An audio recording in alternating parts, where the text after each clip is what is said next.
Yale Podcast Network.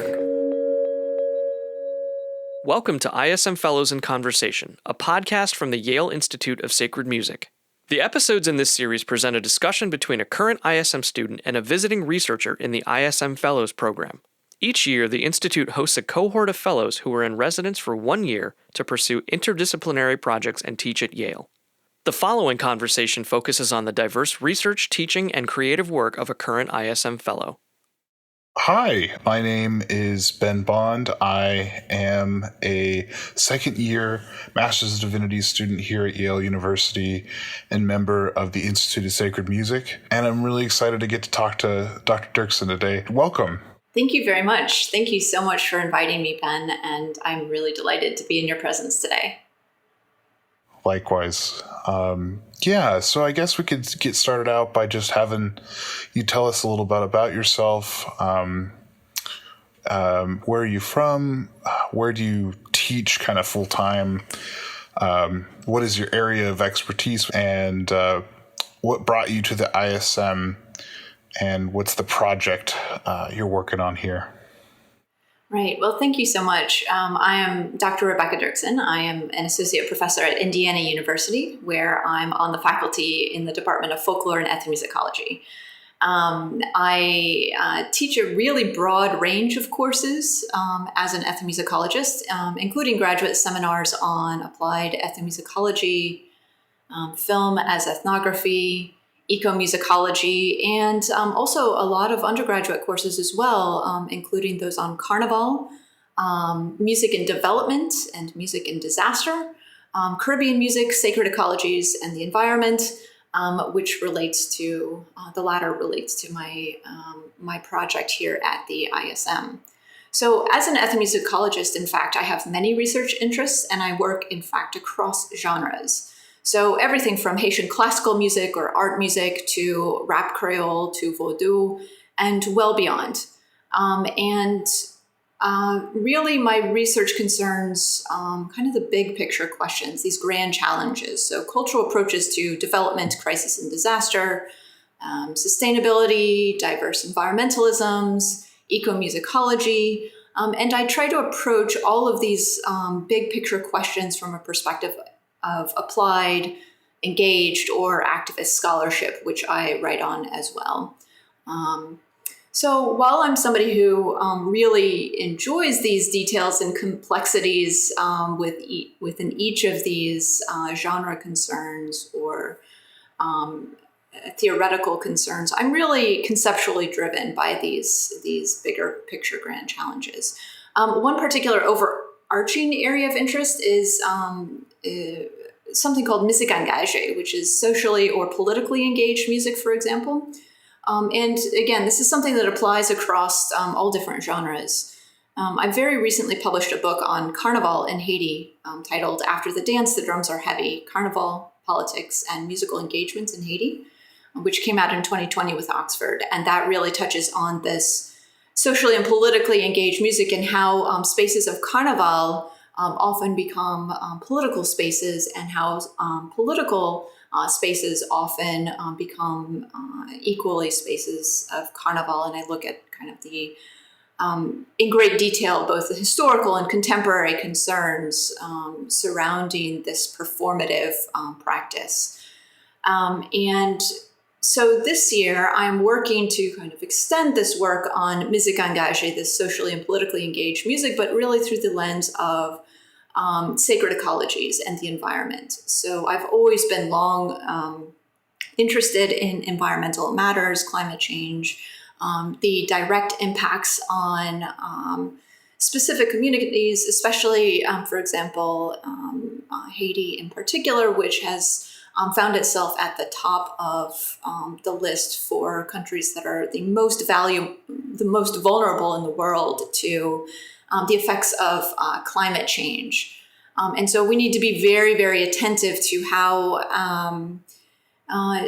climate change and environmental degradation and use of resources around the world, impacts different communities, different nations, different populations in very unequal ways.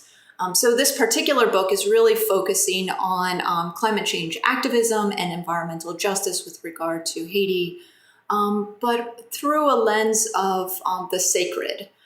So I'm looking at Vodou as being a really essential metaphysical practice of understanding more about relations between human and non-human or beyond human, and how people facing centuries of colonial and neo-colonial intervention and violence can find ways to move through this universe. So Vodou, I think, has a long established ancient practice of looking at the universe in a more encompassing way than many of us have been geared to think through a capitalist worldview. So that's effectively what I'm looking at while I'm here at the Institute of Sacred Music, this project on Vodou as sacred ecology and the environment and environmental justice. Wow. That is just so cool. I would love to do that in some capacity in my life. I think that leads to my second question for you is, I think what's really fascinating about your work is how diverse and multivalent it is in its approach to, what you're trying to explore. And I mean, a lot of scholars would approach something with just the environmental perspective, and like, what about, sociologically, is this religious movement of voodoo doing to do environmental activism? But what you're doing is something that's so much broader and much more interdisciplinary. I'm curious kind of what brought you to this interdisciplinary perspective that's really at the core of what the ISM is focused on, and how have you been able to implement that in your work more broadly? How has that been a choice that's been made to be more broad in your approach than to be really narrow, which is often what academic work tends to be? Right. I think that's a really excellent question. And I think some of that comes down to, just my own ways of moving through the world and the way my brain works. Instinctively, I'm drawn to many, many, many different interests. So this commitment to interdisciplinarity, I think, is kind of core to who I am. I tend to see all of those connections. My brain doesn't remotely work in a linear way. And so, I work with that, and I'm really interested then in exploring, kind of these winding corridors of connection. And so I might find, for example, on any given day that, I might be reading on, experimental practices or ethical reimaginings of ethnography within anthropology, which then might suddenly push me to read something on degrowth economics or environmental science or forestry. And then I'll somehow be propelled toward Black and Indigenous ecologies, which then pretty quickly leads me back to questions of the sacred. And so, knowing that this is how, my intellectual inner life works, I kind of capitalize on that and find that it resonates, in fact, quite well with Caribbean intellectual practices. I've written about this and spoken. Well, yeah, I've spoken about this process a little bit before, kind of likening it to spiralism, which is an important Caribbean or Haitian literary movement that I think critically to me is an explicit rejection of that linearity that is supposedly so characteristic of so much within academia, these academic expectations that we have with regard to writing, publishing, teaching, etc. So rather than seeing my ability to jump between many different diverse sectors and interests and disciplines and areas of study, I really find this energizing and,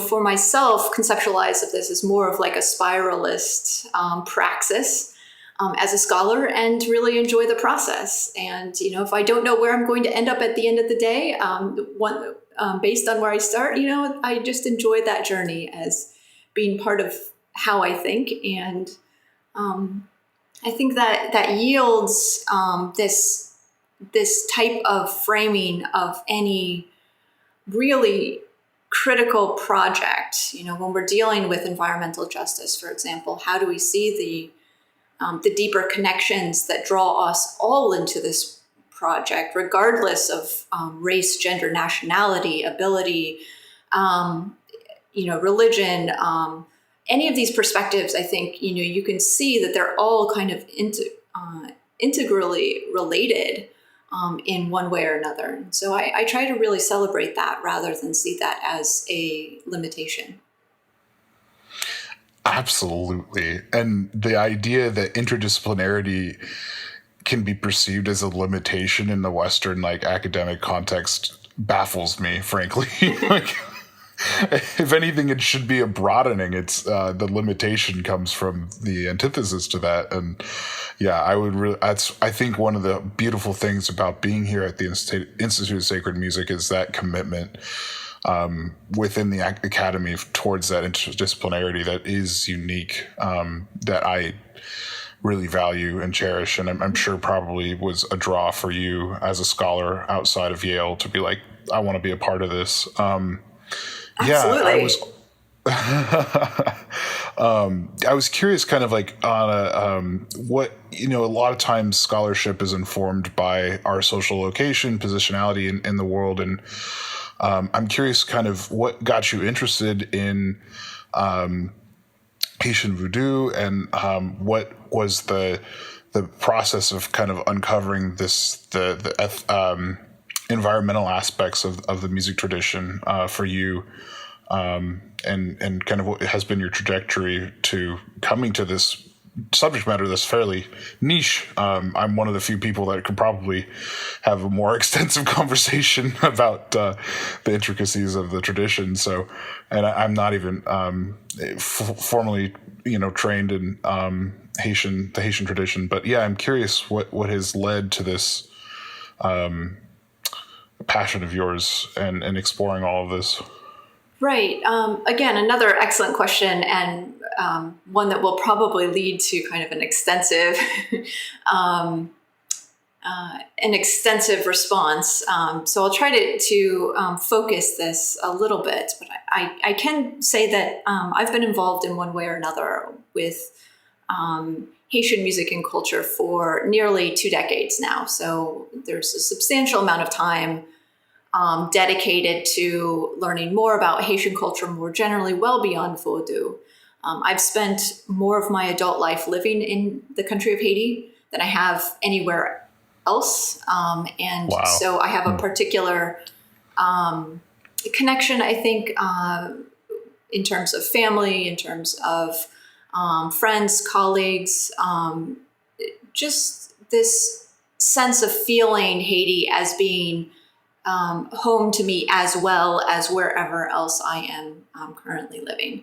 And so I think that there's already kind of this understanding that I kind of have a foot in 2 different countries at the moment. And that's been part of my, I think that's contributed to my, my values, my ethical stance on some of what it is that I do. And also it's given me the ability to be able to traverse into spaces that are maybe a little bit more protected, that are maybe, and for very good reason, that are maybe a little bit more, those spaces that have been perpetually kind of denigrated in ways that are very disheartening at best, and violent at worst.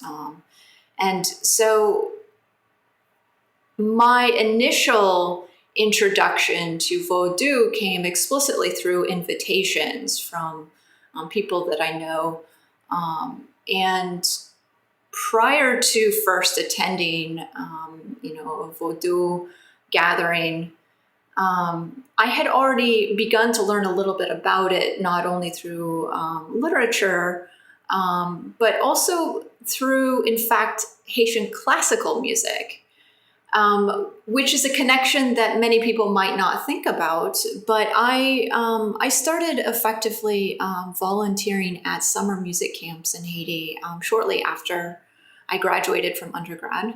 And that, I think, is also a really interesting story. So I did a degree in piano performance at a music conservatory, Lawrence University, which is also a liberal arts school, and so had this opportunity to really enjoy studying classical music in this very intensive, energizing environment. And when I first went to Haiti, this was 2003, it was just a few weeks after I had graduated with this degree in piano performance. And I stepped into this space where effectively the summer music camps were geared around, the typical high school repertoire that we would see in high school orchestras and bands, in North America, right? So we're dealing with a very canonical orientation to performance and learning, and at the same time, there were also some efforts to bring in Haitian classical composers to that practice as well. And, as a result of that first opportunity to work at the summer music camp as a band director, percussion instructor, and collaborative pianist, I really realized that there were 2 points of friction for me. First of all, I was in Haiti. I was teaching this canonical classical material that I was already questioning as a performer myself. And I was wondering, well, why is it that I'm here in Haiti when I'm learning that Haitian, there is a whole well-developed repertoire of Haitian music? Why aren't we doing even more with Haitian composers in this setting? How can we help Haitian students see the value in creativity around them? And how can we help them to grow as musicians, but also as people? So I had that point of friction that I was really wrestling with. And, that's a larger conversation that involves all sorts of people that have continued forward to continue to enhance the opportunities for local composition and education and appreciation of Haitian music. But also there was a moment where I stepped out of the confines of the camp. Now, the camp was held in effectively a hospital complex at the time in a town called Léogâne. And this also happens to be a prominent site for Rara, which is basically like a street-based parading tradition. Now, that's an extremely gross gloss of what Rara actually is, because it's like everything, like Vodou, like everything, that's as superficial as we can get. But effectively, it's like a band tradition, a foot band tradition, where people come out into the streets and are playing various instruments like aerophones, percussion, and it tends to be associated with the carnivalesque season. And so anyway, Léogâne, that town where I had first entered into this space, was also kind of a heart or a seat of activity for Rara. And during the summer camp, when I stepped out, there was an occasion when all of a sudden a Rara band just burst out of nowhere. It was my first encounter with Rara as a different genre. I'd never heard of it before. And it got me thinking, well, how is it that I've just done a conservatory degree in music performance and I don't know anything about music? Of course, I had a really great training, which I'm immensely grateful for. I'm glad that I went through that degree. And yet it was kind of a moment where I was increasingly recognizing the limitations that had been set with regard to understanding music at a professional level, right? So from that point, I think I've gotten quite a far astray of what your original question was, but it kind of gives you a little bit more background in terms of how I initially got entered into this space.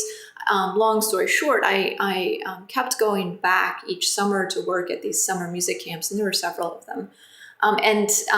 That then led into a master's degree where I did some ethnographic research for a number of months in Haiti, which then led into my PhD, which in the discipline of ethnomusicology typically involves an extended period of on-the-ground research and kind of being in the space in community and getting to experience things that are of importance or that are just part of the daily life of people in this place where one has decided to come and be.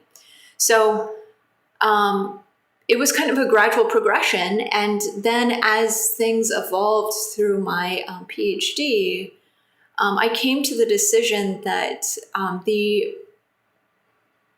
there are all sorts of hefty questions about the ethics of ethnography, right? And what the implications are for especially a white American scholar to come into a space like Haiti and try to establish themselves as, a scholar of that area. In wrestling with those complicated frictions myself with regard to race, nationality, all sorts of privilege-based questions, I came to the decision that, in fact, I needed to ensure that my participation was an ongoing, lifelong commitment. And so that then evolved into being able to have, as I said previously, that foot into countries sort of perspective. And so then I've just been going back and forth between whether it's been in Boston or whether it's been in Bloomington or now here in New Haven. I've been, going back and forth as often as I can. Now, with COVID and with the current political situation in Haiti, that's been much, much more difficult over the last year. But my general commitment is, this flow between spaces. So rather than kind of rigidly saying, oh, this is where I reside, I prefer to think of it as, being within these spaces of flow together with people that I have come to care a lot about. Yeah, this is just absolutely enlivening and enriching. And in terms of, coming to the place where you're understanding there's all this music that I don't know. I'm really interested in learning about this tradition. I'm curious kind of what pushed you beyond just the music and in terms of the environmental understanding of what Haiti contributes to the world and its perspective towards ecological well-being and welfare, and kind of what brought that out for you in your scholarship. I'm curious about. Yeah, that's also a really great and helpful question. So, in fact, the way I stepped into environmentalism in a formal academic setting was really in, first of all, my ethnographic experiences in living in the country both before and after the 2010 earthquake. And at that time, I think many of us can remember kind of the really dramatic images that we were seeing in the media with all of the buildings kind of toppled into rubble. And one of my extended periods of fieldwork happened to correspond with this immediate post-quake experience. And I had immediately before the earthquake, I had been there, and immediately after the earthquake, I was there. And so this gave me the opportunity to be walking around in the country, and particularly based around Port-au-Prince, or the capital city, where this was kind of the central point of the catastrophic experience, and really the focal point for all of these aid organizations that were coming in. So I came in looking at disaster and development concerns, how these international organizations are coming in and trying to kind of shape the cultural and political environment in very particular ways, and the impacts more broadly with regard to how those who had just survived this event were being treated. And at the same time, it meant walking through streets that were cluttered with all sorts of remnants, all sorts of debris, all sorts of trash from the experience, but also from other significant infrastructural issues relating to the inability at that time and moving forward to manage, for example, sanitation and trash. So this was part of my experience, seeing this, witnessing this, being, kind of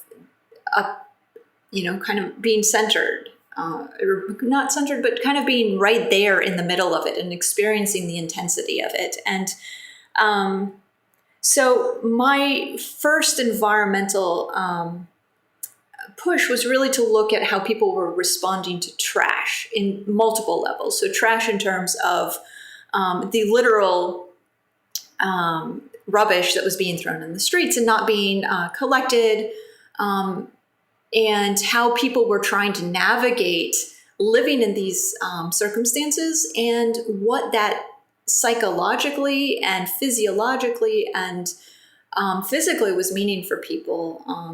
There were all sorts of songs at this time that were talking about trash. They were talking about, for example, there's a phrase in Creole that effectively says that your face is your passport.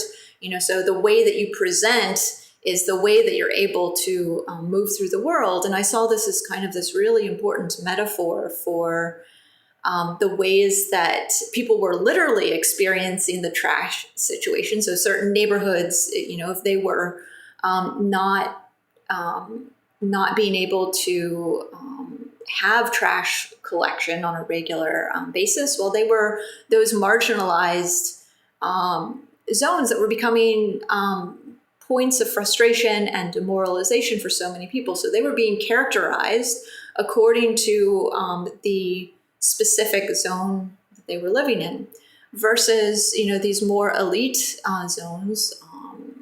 Families with much more economic means were not seeing similar characterization. So I was interested in looking at, just even locally, how some people were being treated in ways that were very degrading and difficult for their existence, and others were being kind of exalted and appreciated. That was something that we saw play out on the international level as well, with regard to all of these developmentalist organizations, these NGOs that were flocking to the country. And so I was looking at kind of the parallels here between how they were approaching this and seeing ties with trash as kind of a trope, or more than a trope, that was being used. And so I see that as something that kind of plays into this whole question of development and how we treat other people, and how people become racialized and nationalized and discarded, which then kind of maps onto this broader conversation of Haitian history at large. Why do we think of Haiti as being this quote unquote poorest country in the Western Hemisphere? Well, that's an intentional construction. So I was seeing kind of these different layers of intentional construction of trash for reasons that were, in my view, completely illegitimate and not respectful of actual histories and the actual value of people. So that kind of got me into this whole conversation about the environment in very, very broad terms, but also through very specific experiences of literally walking through trash on the streets. And that then related to this other question about trees that I became very, very interested in.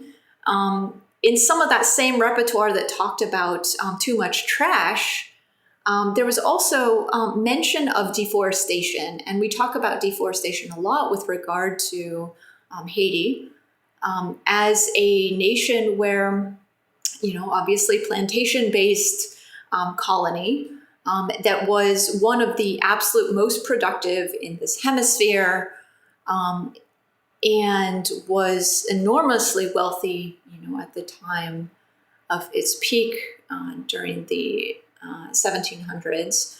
And that really gets us into a history of looking at land management and, what types of resources are being extracted in order to make other resources possible to extract. So, plantation-based society based on, needing to raise trees or forests in order to produce sugar and coffee crops. And then when we move past the revolution, when Haiti became an independent nation, we see kind of a new iteration of management of land. And again, very complicated conversation, but with regard to trees and deforestation specifically, we move from that plantation-based model to not too long after the independence in 1804 to a century and a half of aggressive lumber exportation. And during that period, we see all of these highly valued hardwood trees. So, for example, acajou, which is mahogany, or these high quality woods that are used for building and furniture. They were all effectively harvested in order to send overseas to North America and Europe. So you see a different form of extractionism emerging at this period. And those two movements combined led to, by the 1930s, near wiping out, significantly wiping out of various species of these hardwood trees. And so the common narrative, though, that we hear when it comes to deforestation in Haiti is all those quote unquote peasants or paysans, those rural dwellers who are cutting down trees for charcoal. And so I was seeing, yet another connection. Well, we're not looking at this longer history to be able to understand, this is part of a trajectory. And so when you are denigrating, people who are effectively just trying to survive by blaming them for the bulk of deforestation in the country, well, we might have we might have to work on our perspective because that is certainly not representative. It's certainly not accurate in terms of this bigger picture concern. So I was concerned, with trying to look at this broader system and the longer term violence that was being enacted against contemporary citizens who were using trees for charcoal, while also kind of reconciling that against the beauty of trees within Vodou. So Vodou is a sacred practice, attributes various qualities and characteristics to all different species of trees. So they have healing properties. There are all sorts of songs in the Vodou repertoire that describe using leaves from certain trees as healing aids, making teas, making tinctures. And so effectively this becomes like an indigenous pharmacology, or this healing practice through intimately knowing the medicinal properties of each of these species. So In addition, each tree species is associated with various loa or vodou spirits that kind of occupy the space of the trees, or they're associated with the trees. The trees become like repositories or like homes for these spirits. And so people who practice vodou have kind of this very close tie to trees as being essential. And then if sacred conceptions of trees as being essential to human life are being taught through prayer and practice and song, then how do we understand how people were experiencing these extreme states of deforestation in the country? So that's something that has really drawn me in with regard to my own research. And I think it relates, I think you can see in that bigger picture to environmental justice with this slow violence that we like to talk about so much, that really extends back to, that plantation, that colonial encounter and the genocidal construction of Saint-Domingue first, and then Haiti as a nation, and then this continued refusal to view Haiti as being so central to contemporary history and really essential to making up this hemisphere. So really, trash and trees, when we talk about them that way, they sound a little bit simplified, but I think that they're very powerful indices for looking at these essential questions of justice and reconciliation and dealing with this deeper, very, very complex history. Wow. Yeah, that was fantastic. That was really powerful, Dr. Dirksen. I resonate with that. The notion of kind of the colonial capitalist notion of like making people disposable, kind of that idea of not only the trash that is like present in the literal form, but the metaphorical like trash making of people and culture and space and environment. It is absolutely so important and powerful and present, and like a reality that I think is often misunderstood or misconceived. And also the point about folks being seen as individually responsible for a larger problem that they had very little to actually contribute to. And no way to get out of that, So Exactly. Those who are using charcoal have absolutely no other access to electricity. And so how are you going to expect to eat? How are you going to expect to take care of basic daily functions if you have no access? So yeah, it's that perpetual construction of people as though they are not people as though they are quote unquote trash. And then we have to really do some critical reconstructive work, regenerative work to be able to respect, all people as being essential and valuable human beings. And so that I think is really at the heart of what this project is. And that's how I see trash and trees really closely tied together. Thank you so much, Dr. Dirksen. This has been such a fantastic and insightful conversation, and we are so grateful here at the ISM for your time. For more information on the ISM Fellows Program, please visit ism.yale.edu/fellowships. Please join us again for more episodes of ISM Fellows in Conversation.